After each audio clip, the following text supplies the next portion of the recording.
اعوذ باللہ من الشیطان الرجیم بسم اللہ الرحمن الرحیم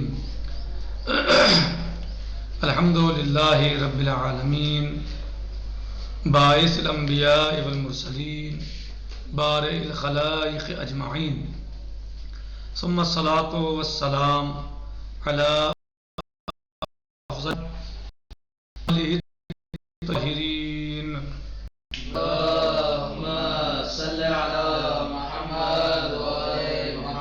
وعجل فرجہم۔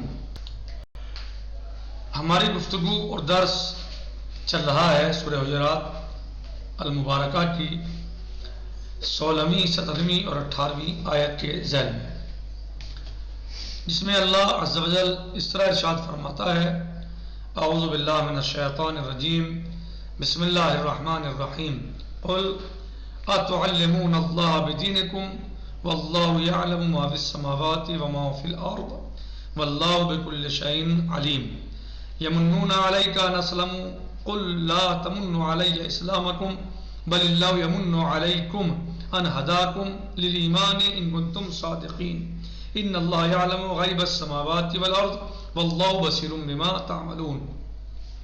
یعنی اے میرے رسول، ان سے کہہ دو کہ کیا تم جو ہے وہ اللہ کو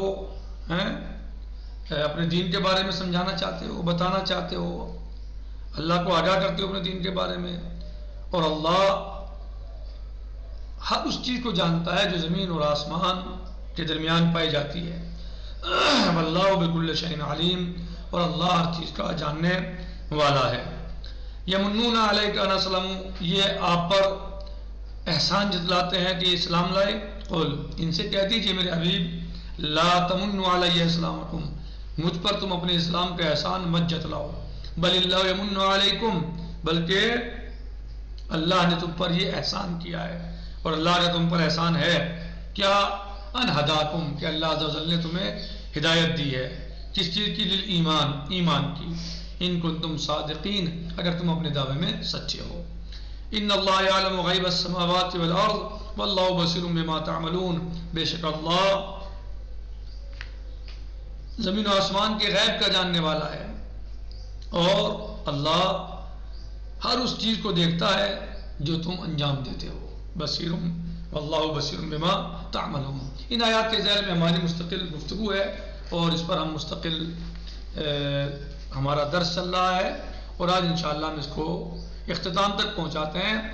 تو ان تینوں آیات میں اللہ سبحانہ و تعالیٰ نے گویا یہ بتایا کہ کوئی چیز اللہ سے مخفی نہیں ہے، اللہ ہر چیز کو جانتا ہے، جو زمین و آسمان میں ہر چیز کو جانتا ہے، حتیٰ جو تم عمل انجام دیتے ہو اللہ اس کو بھی جانتا ہے، جو تم عمل انجام دیتے ہو اللہ اس کو بھی جانتا ہے۔ لہذا تم اپنے دین کی بات نہ کرو، اپنے دین کے بارے میں نہ سمجھاؤ، نہ بتاؤ، نہ ہم پہ یہ کہو کہ ہمیں آگاہ کرو، بلکہ اللہ سب جانتا ہے، تمہارے اسلام کو، تمہارے دین کو سب جانتا ہے اللہ، کہ تم نے کیا کیا اور کیا نہیں، تم کیا چاہتے اور کیا نہیں چاہتے، اللہ سب جانتا ہے۔ اگر واقعا تم نے اسلام کو قبول کیا تو یہ اللہ کا لطف ہے تمہارے اوپر، آپ کا احسان نہیں ہے نبی پر کہ تم احسان جتلا رہے ہو، بلکہ اللہ کا احسان ہے تمہارے اوپر کہ اللہ نے تمہیں ہدایت کی، اگر تم واقعا اپنے دعوے میں سچے ہو۔ اور اللہ کا لطف ہے، اللہ کا یہ احسان ہے کہ تمہیں اللہ نے ہدایت کی، لہذا اب تمہاری عبادت اس کے لیے عاشقانہ ہونی چاہیے، اس کی اطاعت اور اس کی پیروی، اس کی فرما برداری اور اس کی اطاعت میں کوتاہی نہیں ہونی چاہیے۔ اللہ نے تم پر یہ احسان کیا کہ تمہیں اس نے ہدایت کی، لہذا تم مت یہ سوچو کہ تمہارا احسان نبی کے اوپر ہے یا کسی اور کے اوپر ہے، نہیں، بلکہ اگر تم اپنے دعوے میں سچے ہو تو برعکس اس کے اللہ کا تم پہ احسان ہے، نہ کہ تمہارا احسان نبی پر ہے، لہذا اللہ کی عبادت اور اس کی اطاعت اور اس کی پیروی اور اس کے احکام کو عمل میں لانا چاہیے۔ درآخرین آئے مورد بحث کے پایان سورہ حجرات است، بازم انچے رات در آئے قبل آمد تاکید میں گناد، اور جو آخری آیت ہے کہ جو سورہ حجرات کی آخری آیت ہے کہ جس میں اللہ عز و جل فرماتا ہے خداوند غیب آسمان ہا و زمین را میداند، کہ اللہ زمین و آسمان کے غیب کو جانتا ہے. یہ سب سے آخری والی آیت ہے کہ بعض ہم ان کے رادر آئے قبل آمد تاکید میں گناہ کہ جو اس سے پہلے آیات میں آیا ہے یہ اس کی مثلا تاکید کرتی ہے. وہ کیا ہے؟ نبی فرمایا اللہ عز و جل فرماتا ہے خداوند غیب آسمان و زمین را میداند. اللہ زمین و آسمان کے غیب کو جانتا ہے. اور نسبت انچے انجام میدہیر بصیر و بیناس. اور جو تم انجام دیتے ہو ہر وہ کام جو تم انجام دیتے ہو اللہ اس کو دیکھنے والا ہے. اللہ اس کو دیکھتا ہے. ان اللہ یعلم غیب السماوات والارض. یعنی یہ اسی طرح کا مضمون ہے اس آیت میں بھی. اس طرح اور دیگر آیت میں بہت سارے آیت میں اس طرح کے مضامین پائے جاتے ہیں کہ ان اللہ یعلم غیب السماوات والارض. بے شک اللہ زمین و آسمان کے غیب کا جاننے والا ہے. واللہ بصیر بما تعملون. اور اللہ اس چیز کو بھی دیکھتا ہے جو تم انجام دیتے ہو. اس عمل کو بھی دیکھتا ہے جو تم انجام دیتے ہو. اسرار نداشتے باشید کہ حتمن مومن ہستی. تم اس بات پر مصر نہ ہو کہ تم یقینا حتمن مومن ہو. وہ نیازی بسوگند نیست. اور تمہیں قسم کھانے کی ضرورت نہیں ہے کہ تم کھاؤ. اس چیز کی حاجت نہیں. کیوں؟ اس کا سب جانتا ہے کون مومن ہے کون نہیں ہے, کون ایمان لایا کون نہیں لایا, کون زبان سے کہہ رہا ہے کون دل سے ایمان لے کے آیا ہے, کون اظہار کر رہا ہے ایمان کا کون اظہار نہیں کر رہا ہے. تمہیں کہنے کی ضرورت نہیں ہے. او درد زاویہ قلب شبہ حضور دارت. وہ تمہارے دلوں کے حال سے واقف ہے. اللہ تمہارے دلوں کے حال سے واقف ہے. تمہیں کہنے کی ضرورت نہیں ہے, تمہیں قسم کھانے کی ضرورت نہیں ہے, تمہیں اصرار کرنے کی ضرورت نہیں ہے کہ ہم ایمان لائے اسلام لائے. نہ, بلکہ تم اس بات کو جان لو اور سمجھ لو کہ اللہ تمہارے دلوں کے ارادوں سے واقف ہے. اللہ تمہارے دلوں سے واقف ہے. واضح در اون میں گزرد کاملاً باخبر است. اور جو کچھ بھی تمہارے دلوں میں چلتا ہے دلوں میں ہوتا ہے اللہ اس کی پورے طریقے سے خبر رکھتا ہے. وہ از تمام اسرار اعماق زمین و غیب آسمان آگاز. وہ زمین آسمان کے تمام راز سے اسرار سے تمام پوشیدہ چیزوں سے سب سے واقف ہے. بنابراین چگونے ممکن است. تو اس بنا پر کیسے ہو سکتا ہے, کیسے ممکن ہے از درون دل شما بے خبر باشد. جب وہ زمین آسمان کے ہر راز سے واقف ہے, ہر سر سے واقف ہے, تمام اسرار سے واقف ہے, تمام گہرائیوں سے واقف ہے, تو کیسے ممکن ہے کہ تمہارے دلوں کے حال سے واقف نہ ہو؟ ممکن ہے.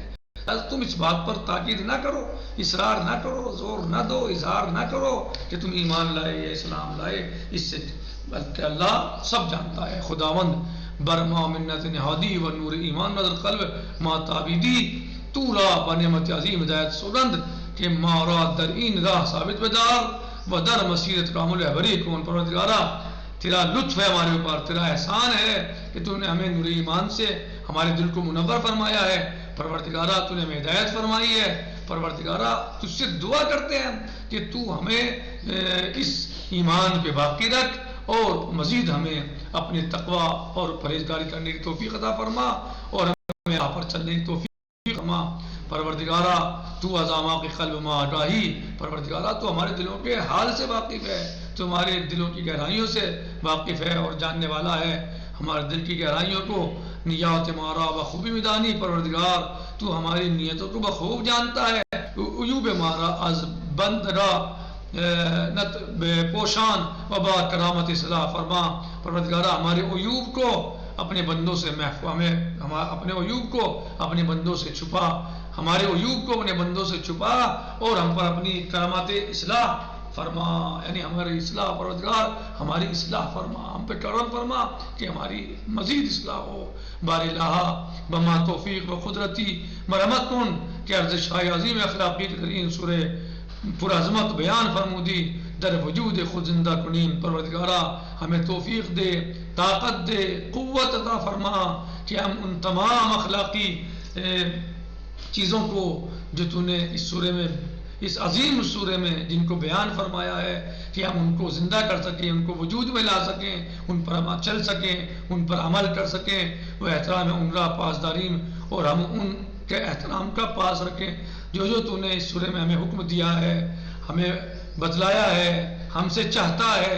پروردگارہ ہمیں توفیق دے کہ ہم ان تمام احکام کو جو تو نے سورے میں بیان کیے ہیں, ان تمام احکام کو جو تو نے اپنی کتاب پاک میں بیان کیے ہیں, جو تیرے نبی پاک کی زبانی ہم تک پہنچے ہیں, پروردگارہ تیرے اولیاء کے ذریعے ہم تک پہنچے ہیں, ہم ان احکام کو صحیح طریقے سے انجام دے سکیں اور ہماری مدد فرما، ہمیں توفیق عطا فرما کہ ہم تیرے احکام پر، تیرے بتائے ہوئے راستے پر چل سکیں. آخر ما دعوانا ان الحمدللہ رب العالمین. السلام علیکم ورحمۃ اللہ تعالی وبرکاتہ. فی امان اللہ. خدا حافظ.